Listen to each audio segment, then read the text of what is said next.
After my missus left me, I spent most of my nights in the pub with my mates. I needed a drink or two, I needed the chat. My kids had moved away, so I had no one else to turn to for support. My GP said, "John, your blood glucose levels are much too high. Your diabetes is out of control. You're at real risk of a heart attack, a stroke or loss of limbs. You've got to cut down on your drinking and improve your diet." I thought, I don't know where to start. It felt pretty impossible. But then the nurse put me in touch with Steve. He'd been in my shoes. It was great to talk to someone who knew what I was talking about.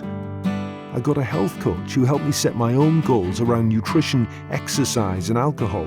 And she didn't just tell me to exercise. She talked to me about what I like to do. I told her I used to play football and she helped me find a local club. I hadn't played since I was a lad. It took some time, but now I love getting out in the park and meeting up with the guys. Now I need to stay healthy for the team. I'm starting to feel happy again. I don't have as many visits to the hospital, the GP and the pharmacy anymore. I feel more in control and more hopeful, you know? So that's my story. Let's grab a cuppa and you can tell me about you. John's story is an example of the difference person and community-centred approaches can make to health and well-being.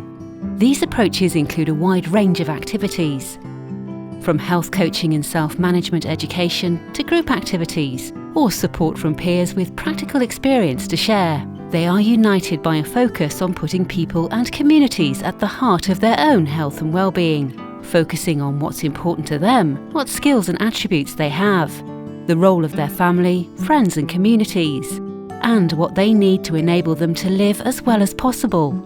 There's a growing and increasingly convincing body of evidence from research and practice that these approaches lead to better outcomes and significant benefits for individuals, communities and services. Here are examples of some of the benefits that person and community-centred approaches are bringing to people like John across the country.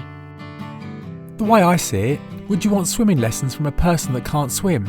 Or piano lessons from someone who's never played the piano? Wouldn't you want to have the talk from someone who has done the walk? I can show people, look, it can be done. My daughters used to say to me, "What's up, Mum? You look miserable." Now, I don't get that anymore. It's made a huge difference to my life because I'm not self-harming anymore. I'm not taking overdoses and it's made me feel a lot happier. Nothing beats meeting, sharing and listening to the individual stories of the other clients. People who know, people who get it, people who just understand what you and your family are going through and all the implications. I'm still amazed by how much my perspective on my diagnosis and future has changed. I feel so invigorated.